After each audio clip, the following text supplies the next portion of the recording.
श्री गणेशाय नमः। श्रीमद् भागवत गीता का 9वें अध्याय का महात्म्य।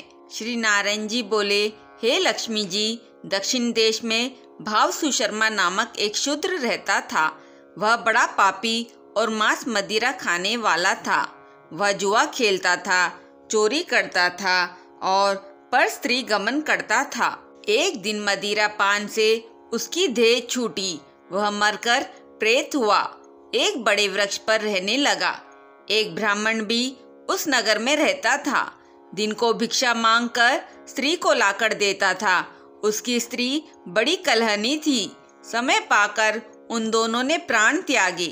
वह दोनों मरकर प्रेत हुए और वे भी उसी वृक्ष पर आकर रहने लगे जहाँ वह प्रेत शूद्र रहता था। वहाँ रहते रहते कुछ काल व्यतीत हुए। एक दिन उसकी स्त्री पिशाचिनी ने कहा, हे पुरुष पिशाच, तुमको कुछ पिछले जन्म की खबर है? तब पिशाच ने कहा, खबर है, मैं पिछले जन्म में ब्राह्मण था। तब पिशाचिनी ने कहा, तूने पिछले जन्म में क्या साधना की थी जिससे तुमको पिछले जन्म की खबर है? तब उसने कहा, मैंने पिछले जन्म में एक ब्राह्मण से अध्यात्म कर्म सुना था।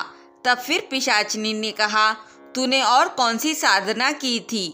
वह ब्राह्मण कौन था और वह अध्यात्म कर्म कौन सा है जिसके सुनने से तुझे पिछले जन्म की खबर रही? पिशाच ने कहा, मैंने कोई पुण्य नहीं किया, केवल गीता जी का श्लोक श्रवण किया। उसका प्रयोजन यही है कि एक समय अर्जुन ने श्री कृष्ण जी से 3 बातें पूछी थी जो गीता जी के 9वें अध्याय में लिखी है। वह 3 बातें पिशाचिनी ने पिशाच से श्रवण करी। उसके श्रवण से उस भाव सुशर्मा जो प्रेत था, वह प्रेत के रूप को त्याग कर भाव शर्मा नामक ब्राह्मण हो गया।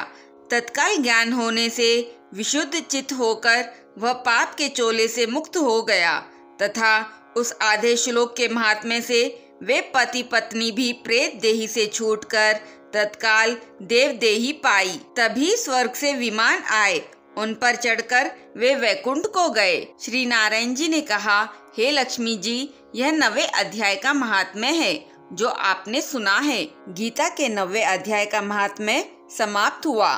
ओम नमो भगवते वासुदेवाय। बोलिए श्री हरि लक्ष्मी जी की जय। बोलिए श्री विष्णु भगवान की जय।